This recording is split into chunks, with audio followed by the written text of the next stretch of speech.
ভাব তরঙ্গে এসো আমার সঙ্গে যদি কারো ভালো লাগে রে মাওলা ভাব তরঙ্গে এসো আমার সঙ্গে যদি কারো ভালো লাগে রে মাওলা ভাব তরঙ্গে ওরে এসো আমার সঙ্গে যদি কারো ভালো লাগে রে মাওলার ভাব তরঙ্গে এসো আমার সঙ্গে যদি কারো ভালো লাগে রে মাওলার ভাব তরঙ্গে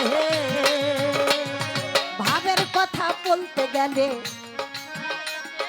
ভাবের কথা বলতে গেলে নাই আছে তার শেষ আরে পুত্র কন্যার মাঝে থাকো হইয়া নিতে ওরে ভাবের কথা বলতে গেলে নাই আছে তার শেষ ওরে পুত্র কন্যার মাঝে থাকো হইয়া নিতে ছাড়িয়া তোমার মাওলা নারবে ছাড়িয়া তোমার মাওলা নারবে ছাড়িয়া তোমার সন্ন্যাসীর বেশ মাতাল বইতাল সাজো আগে বাবা রাতাল বইতাল সাজো আগে ভাব তরঙ্গে এসো আমার সঙ্গে যদি কারো ভালো লাগে রে মাওলা ভাব তরঙ্গে ওরে এসো আমার সঙ্গে যদি কারো ভালো লাগে রে মাওলা ভাব তরঙ্গে এসো আমার সঙ্গে যদি কারো ভালো লাগে রে মাওলা ভাব তরঙ্গে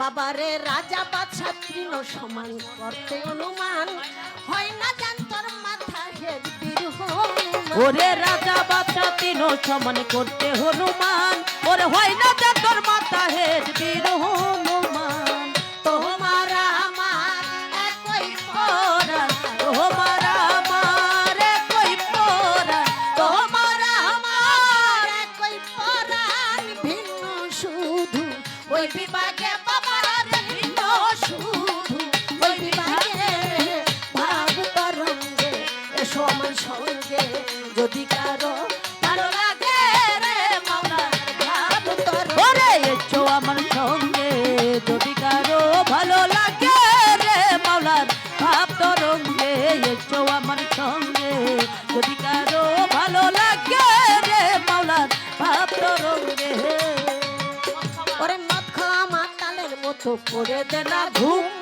অমাবস্যায় দেখ পূর্ণিমা লাগুক নেশা ওরে মদ খাওয়া মাতালের মতো করে দে না ঘুম ওরে অমাবস্যায় দেখ পূর্ণিমায় লাগুক নেশার ঘুম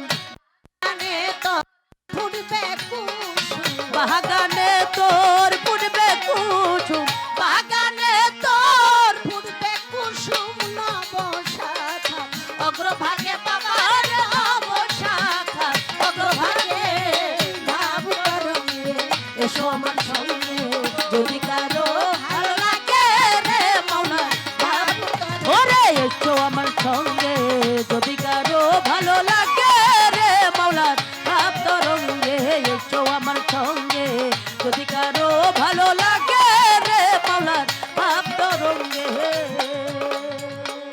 এই গানটা ময়মনসিংহের বাউল কবি জালালউদ্দিন খাঁর লেখা এই গানটার এক একটা ছন্দে বিশাল বিশাল কাহিনী ভাব তরঙ্গে এসো আমার সঙ্গে যদি কারো ভালো লাগে আপনাকে ডাকলাম আপনার ভালো লাগলে আসবেন না লাগলে আসবেন না কারণ আপনার মুক্তি যদি আপনি না চান তাহলে আমার তো জোরাজুরি করে কোনো দরকার নাই আমি শুধু আহ্বায়ক আমি আপনাকে ভালোর কথা আহ্বান করি এটা হলো প্রেমের ডাক বাবারে প্রেম প্রেম কখনো যুক্তি পরামর্শ করে করা যায় না প্রেম হলো আল্লাহ প্রদত্ত সেই গুপ্ত রত্ন যাকে বলা হয় আলো একজন আলোকিত মানুষই আরেকজন আলোকিত মানুষের ডাকে সাড়া দিয়ে থাকে আপনার মধ্যে যদি সামান্য আলো থাকে তাহলে সেটাকে আমি একটু লালন পালন যত্ন করলে আমি সেটাকে পরিস্ফুটন ঘটাইতে পারবো আপনার যদি আলো না থাকে তাহলে আপনি মৃত্যু আলোবিহীন সে হলো মৃত্যু মরাটাকে আর যত্ন করলে কোনো কাজ হবে না সেজন্য ভাব তরঙ্গে এসো আমার সঙ্গে ধর্মে কোনো জোর জবরদস্তি নাই মারামারি নাই কাটাকাটি নাই আপনি যদি দয়ার অবস্থানে যেতে চান তাহলে আসতে পারেন, আর যদি না আসেন না আসতে পারেন। এটা হলো অনুরোধ, অনুনয় বিনয়। যে নাকি প্রেমিক হয় সে কখনো কারো প্রতি জুলুম করতে পারে না। এটাই হলো প্রেমের আহ্বান। তাই বলা হয়েছে ভাবের কথা বলতে গেলে না আছে তার শেষ, পুত্র কন্যার মাঝে থাকে হইয়ানির উদ্দেশ্য।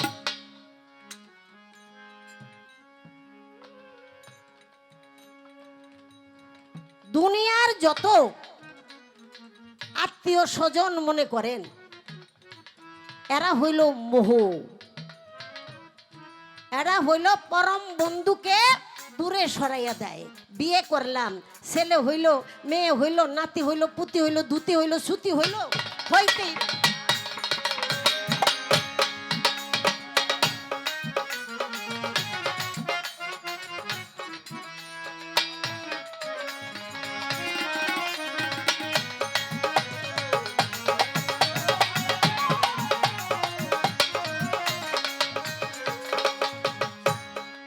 এটাই হলো প্রেম।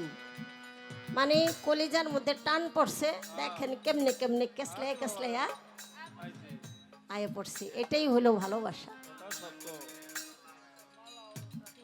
মালা গাচ্ছে সেটা পরাইয়া দিয়া, এটাই হলো আত্মার আনন্দ। একটু বুকের সাথে বুক মিশাইছে, ব্যাস। আর টাকা পয়সা আর কোনো স্বার্থপরতা নাই। ভিটায় দুগা মিষ্টি আলু হয়েছে সেটা লইছে, আবার ঘুরে ঘুরে দুগা ঘরের চাল লইছে, আবার দুইটা শাক, কয়টা শাক তুলে নিয়ে আসছে। মানে ভালোবাসার মানুষকে যে কি দিয়া খুশি করব দিশা পায় না, যা মনে চাই খালি দিতেই মনে চাই, দিতেই মনে চাই। এটার নাম হইল পরম প্রেম।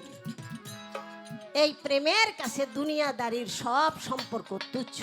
তার নামই বলা হয়েছে ভাবের কথা বলতে গেলে না সে তার শেষ, পুত্র কন্যার মাঝে থাকো হইয়ানির উদ্দেশ্য। তুমি যার তুমি তার, ভাবনা তার, তার ভাবনাই করো তুমি। দুনিয়াদারিতে মায়া মোহে আবদ্ধ হইয়া তোমার এর ভিতরেই সেই পরমের চিন্তা করতে হবে। সেই জন্য বলা হয়েছে, আমার ভাই বলেছে খাজা বাবা বিয়ের আগে মনে মনে ভাবার আগেই সব পূরণ হয়ে যেত, আর যখন বিয়ে হয়ে গেছে, ছেলে মেয়ে হয়ে গেছে, তখন মুখ দিয়া বললেও বেশি আসতে চায় না। অর্থাৎ পরম একটু দূরে চলে গেছে, পরমের প্রেমটা একটু দূরে চলে গেছে। দুইজন স্ত্রী, চারজন সন্তান, এটা হলো দুনিয়াদারির একটা বাধা, দুনিয়াদারির একটা পর্দা, দুনিয়াদারির একটা বেড়া। অতএব সেই বেড়া মাঝখানে আসার পরে পরম বন্ধু একটু দূরে সরে গেছে। সেই জন্য আগে একত্ববাদের ঘরে ছিল, যখন অন্তর দিয়া অন্তর্যামীকে ডাকতো সাথে সাথেই মহান মালিক তার কথাটা রাখতো। আর যখন নাকি দুনিয়াদারির কিছু লেজ বেড়ে গেছে গায়ে, এটাই হলো দুনিয়াদারির লেজ, দুনিয়াদারির সম্পর্ক। ভিতর থেকে খণ্ড হইয়া রক্ত বিভক্ত হইয়া যখন কিছু সন্তান সন্ততি হয়ে গেছে, এরা দুনিয়াদারির একটা অংশীদার হয়ে গেছে, অর্থাৎ তাদের কাছে ঋণী হয়ে গেছি। অতএব যে ঋণী থাকে তার ডাকে আল্লাহ তাআলা একটু সাড়া কমই দিয়ে থাকে। আমি সংক্ষেপে কথাটা বললাম, এটার অলংকার রূপ দিতে গেলে অনেক সময় লাগবে। এটা হলো একান্ত যারা গুরু ধরে, গুরুই এই কথার বিশ্লেষণ ভালোভাবে দিয়ে দেয়। সেই ভাবের কথা বলতে গেলে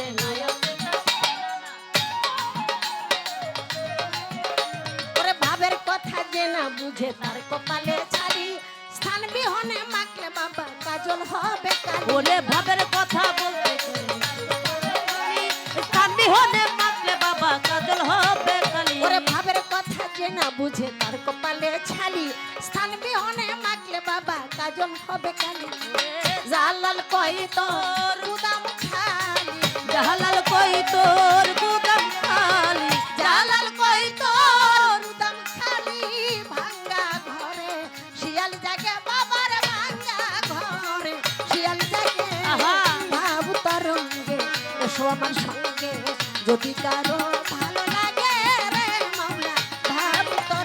এসো আমার সঙ্গে যদি কারো ভালো লাগে রে মাওলার ভাব তরঙ্গে এসো আমার সঙ্গে যদি কারো ভালো লাগে রে মাওলার ভাব তরঙ্গে মাওলার ভাব তরঙ্গে এসো আমার সঙ্গে যদি কারো ভালো লাগে রে মাওলার ভাব তরঙ্গে এসো আমার সঙ্গে যদি কারো ভালো লাগে